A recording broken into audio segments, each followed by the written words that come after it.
Billions of people don't know this secret. You can also make good money by boiling toilet paper. Normally, we use toilet paper for cleaning, but some people are making a fortune by boiling it. No need for expensive equipment or complex skills. You can even do it at home. This little-known skill is overlooked by billions. What kind of fortune code is hidden here?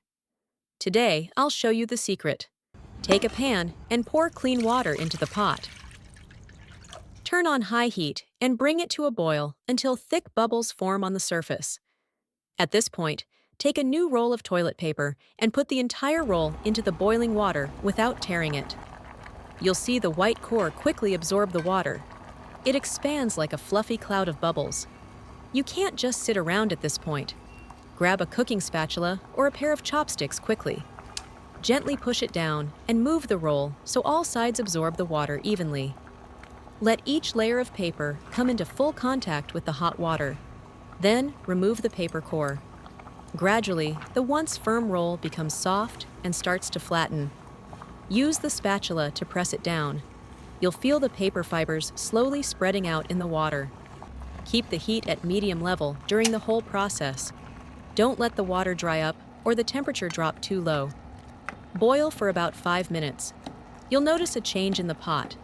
The compact toilet paper roll will have completely disintegrated. In its place is a pot of mushy pulp. That means it's done. Pour the sticky pulp out of the pot. At this point, the tissue paper is still steaming. Wait a while until it's cool enough to touch. It takes about 3 to 5 minutes. Touch it with your hand. When you feel the temperature is just right, you can start squeezing out the water. It's best to wear disposable gloves. First, to avoid getting your hands covered in mush. Second, to protect your skin a bit. Grab a handful of pulp in each hand and squeeze hard. You'll see water dripping through the gaps between your fingers. When it becomes more compact, you just need to apply light pressure. Put it onto a plate.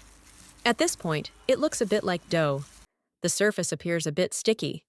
Next, we need to tear it. If tearing it by hand is too slow, we can break it into chunks like this and put the pulp into a food processor. Prepare the food processor. After placing the pulp inside, close the lid. Start on a low speed and press the start button. As the food processor spins, you can see the pulp getting chopped finer and fluffier by the blades. After about a minute, you can turn the machine off. Pour it out onto a plate. Wow! The pulp that was initially lumpy has now become fine fibers and fragments. It looks a bit like shredded coconut used in baking. It's snowy white with a consistent grainy texture. Set it aside. Next, let's find the kind of plastic foam often used in online shopping packages, those white, cushiony shock foam pieces. In the past, we might have tossed them away casually, but didn't realize they could be turned into valuable material. We just need to cut them into small pieces like this and set them aside. Then prepare a clean container. This could be a cup or a bowl, etc. Glass or metal material is better. Avoid using plastic that might react with the contents. Next, pour a small amount of industrial gasoline into the cup. This is the clear liquid you often see at gas stations. Then, gently place the foam you collected into the cup. You'll witness something magical happen. As soon as the foam touches the gasoline surface, it's like a piece of pork fat being heated. It starts to bubble and melt immediately. The edges quickly become soft and transparent. Fine bubbles begin to surface. Keep adding more. You'll see the foam rapidly break down in the gasoline, turning into transparent cotton-like strands. As more foam is added, they begin to change significantly. The foam transforms into a soft, sticky clay like a muddy mass. Now take a closer look. Using chopsticks, you can pull it into strands. This shows that it has a glue-like texture. Next comes the crucial step. Put the boiled and fluffed toilet paper into a cup. Sprinkle small amounts of the shredded paper into the prepared gelatin solution. After each sprinkle, immediately stir quickly in one direction. using chopsticks or a wooden stick to fully blend the paper scraps with the glue. At first, the paper fragments will float on the surface of the solution. You'll need to press it down and stir vigorously to fully mix them in. As more paper is added, the mixture will gradually become thicker, and you'll begin to feel it gaining strength, much like kneading wet clay. At this stage, reduce your stirring speed and observe the consistency as you add more. When you lift the chopsticks, if the mixture stretches into clear strands and has a thick consistency and doesn't drip easily, that means the glue has fully activated.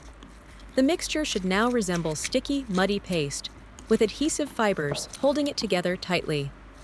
Next, put on gloves.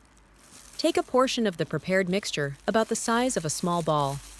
Place it in the palm of your hand and knead it continuously.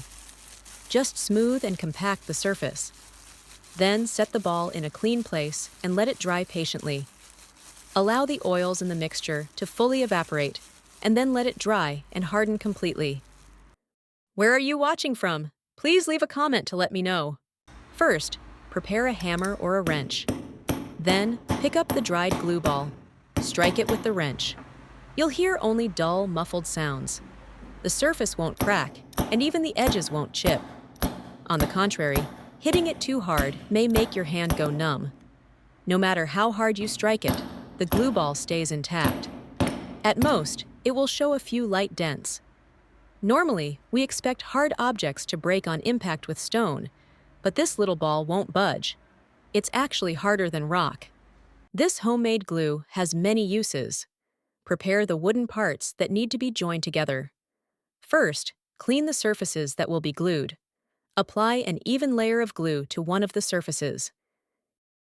After applying the glue, quickly align the other wooden piece and press them together firmly. Over time, the glue will gradually harden. Then, wait for the glue to dry and solidify. Once the glue is completely dry, you'll see that the two previously separate wooden pieces are now tightly bonded. It's hard to move them. Even if I strike them with a wrench, they don't budge. Whether you hit or try to pry them apart, the wood remains tightly joined, even under a certain amount of external force. The glued joint can withstand pressure and stay stable. Whenever your wooden furniture becomes loose or cracked, this homemade glue can be used to fix it. Not only that, when water leaks are found at the front or back of the bathroom or at roof corners, first clean the area. Remove sand, dust, or any loose coating to expose a solid surface. Then, take the homemade glue and use a tool to apply and press it into the leak, like kneading dough. After that, use a scraper or a wooden piece to press and flatten the glue, spreading it evenly so it fits snugly into the crack, like patching the leak with a perfect seal. Wait for the glue to dry completely. It's nice to know that we see each other all over the world. If you haven't subscribed to my channel yet, you can subscribe by clicking the subscribe button. It's great to see your support. At this time, whether it is a spray nozzle or a bucket, just pour water on the patch. It is completely waterproof. This cup of homemade glue proves with its strength. Although made from ordinary materials, it has an undeniable adhesive power. It not only helps us save money on professional adhesives, but also brings new value to discarded items. The video ends here. If you have any comments, please leave a comment below. If you find the video interesting, please give me a like. Don't forget to share it with your relatives and friends. Remember to subscribe to the channel. Thank you for your support. Goodbye. See you in the next video.